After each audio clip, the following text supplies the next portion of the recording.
After a year-long initial coin offering (ICO), perhaps what has become the most hotly anticipated blockchain is scheduled to launch on June 2nd.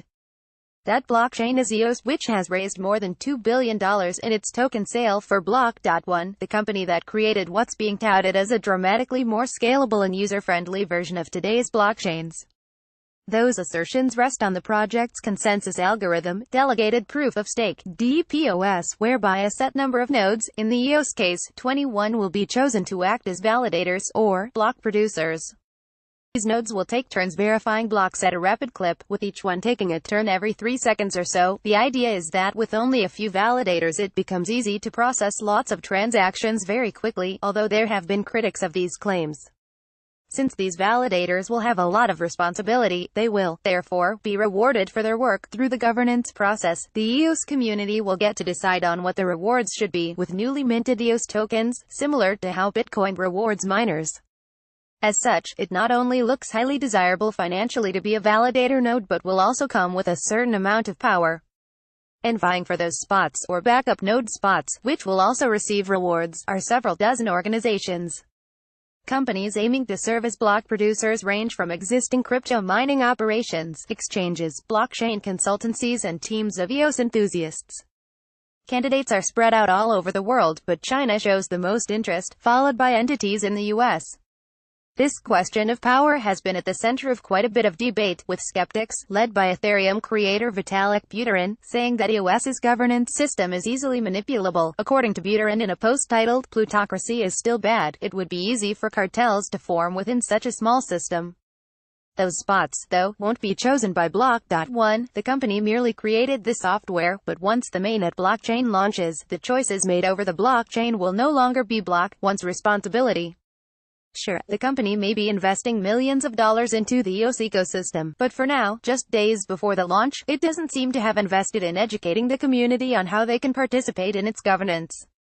Even Katie Roman, an EOS cheerleader and self-described Don Larimer, who co-founded Block.one, fangirl, acknowledged the issue stemming from Block.one's hands-off approach after launch.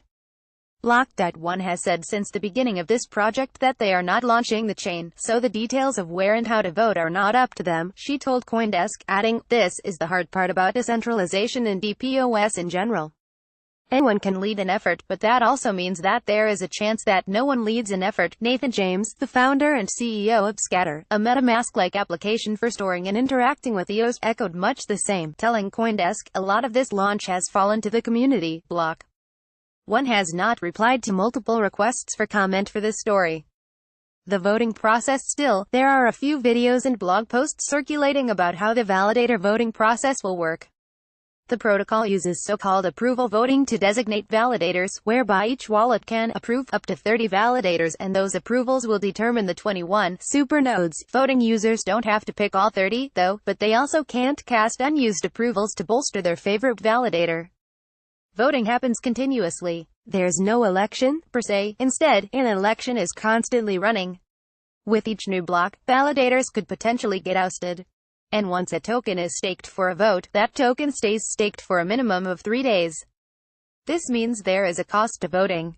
A user that stakes tokens to vote faces the risk that they can't sell those tokens if the price dips or spikes.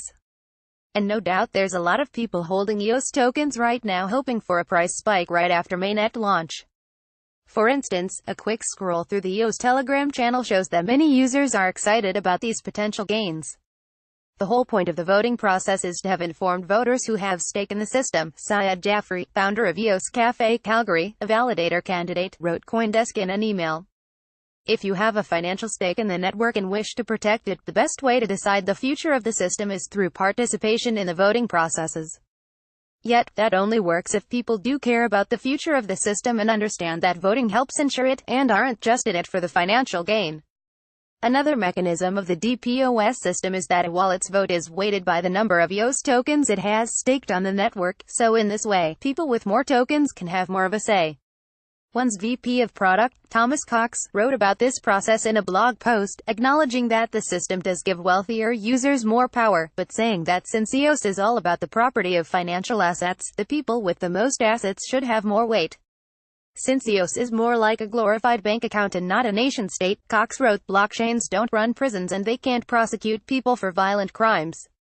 The very reasons that make one person, one vote so important in a real-world government are simply not present in a property-based blockchain. While this type of system has proven to rub some crypto enthusiasts the wrong way, as they contend no one should have more power than any other person on the network, it is a trade-off for scale which will now be tested in the code, but for many in the community, just how exactly they can participate in the system is unclear. For instance, if a user wants to stake 100 EOS tokens to vote on who she believes to be the best validators, how does she actually do that? While there are several posts about the importance of voting and what kinds of issues users will be able to vote on, none tell users exactly how to vote. There is an answer, though, but it's in the code. Roman wrote that block 1 is enabling command line voting, but most token holders do not have the technical skills to vote that way, me included, and as Roman noted, that's not the easiest place for many in the community to understand. The ones that do understand it are likely those in a position to want to maximize their control over the network, potential validators. Some community members are trying to get ahead of this problem. For example, Roman is running a fundraising campaign to pay for the development of a user interface that she hopes it will be ready by the launch. And James has built an interface, but that's only for use on Scatter.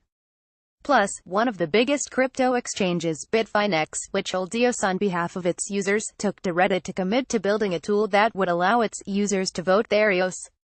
But the target date for that tool's release was May 16th, and currently, there's been no tool launched or no update issued. Bitfinex did not immediately respond to a request for comment. Still, even if these tools launch in the few remaining days before the EOS mainnet launch, many users will be unaware they exist. Some even wonder whether the blockchain will be launched after all, since without adequate voter participation the blockchain will not go live. According to James, for a chain to become launched, 15% of the total tokens must be voted.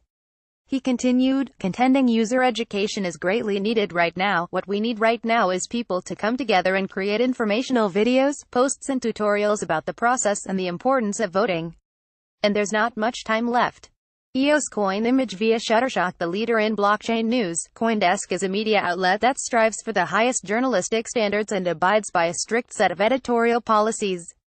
CoinDesk is an independent operating subsidiary of Digital Currency Group, which invests in cryptocurrencies and blockchain startups.